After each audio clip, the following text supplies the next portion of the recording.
Hey guys, want to do a video here. It's getting late in Colorado for ponds, so I'm going to start breaking these down. My endlers have done really well, and then even my celestial pearl danios were breeding great, so I'm going to try to collect as many as I can. And then over here I had some more Japanese blue endlers, and then I threw some peacocks in here, albino dragon blood peacocks. Not sure if they actually bred or not. I don't think they did, but there's tons of cover, so it's really hard to get a good look in there. So I'm going to start pulling some stuff out and we'll see what we got. So I'll show a video here in a sec as I kind of get some fish out. All right, I think I've got everything out of here, but it's really hard to tell because, as you can kind of see, it's really murky. This is a bunch of plants that I pulled out in the caves that I had in there. I didn't touch the celestial pearl danio one at all, just because it's kind of a lot. So but I did get these endlers, so this is what we got.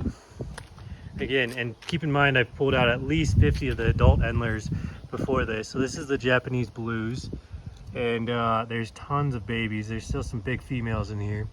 The males, there's a couple males, and then over here are the yellow tiger endlers, bunch of babies as well. Top view might be a little bit better to get an idea how many there are. Really happy with how much production I got. It's really nice. And then here are my dragon bloods. Honestly thought they'd be a little bit bigger. I don't think they bred at all, but well, they're starting to breed, but none of them there's just like one holding right now, but they got really nice color. These guys were in with the Japanese blue endlers, and there was just tons of cover, so I think that's why there's so many of these fry, but I'm sure they were feasting on plenty of these guys, otherwise there'd be even more. But yeah, so really happy with the results. I'll put them in the tank and show a video. I guess I might as well tack it on to the end of this one of how they look. All right guys, so here's the Japanese blue endlers. I mainly just put adults in here because I already had a bunch of babies, so I put a bunch of the other babies in in a tank, more in the fish room. I'll show that in a sec, but yeah, I added these adults and they look good. They're doing well.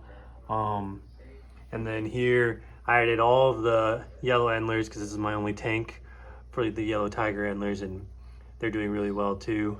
They acclimated great.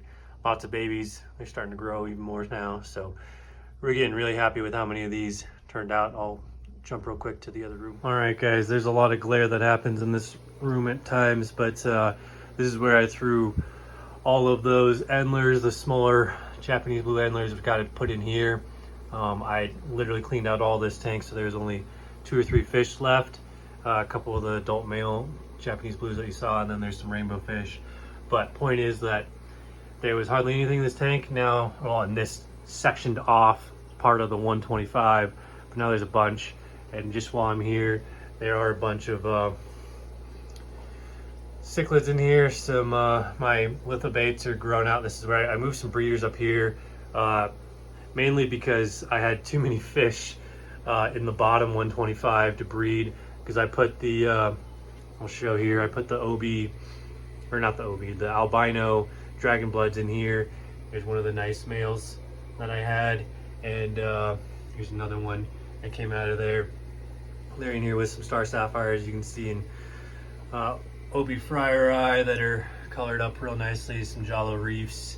So, and yeah, several star sapphires growing out. Really excited with how my fish are all looking. And then I ended up actually bringing this pond inside because I couldn't bear to tear it apart because the celestial pearl danios were doing really well. It's not the easiest to see all the fish, but you can see there's a couple of them. I pulled out a bunch of plants and I wintered the lily plant. I think it probably would have been fine with this light, but decided to do that, and I think in the process I lost a couple of the smaller celestial pearl danios, but I'm hopeful that these guys will continue to breed inside. It'll be interesting. Not exactly sure how well they'll do, but it's a no filter pond, so occasionally feed it and go from there. There are some shrimp in here too. They usually hang out in this ricka moss, but I don't see them right now. But regardless, that's what I got going on. So yeah, thanks for watching.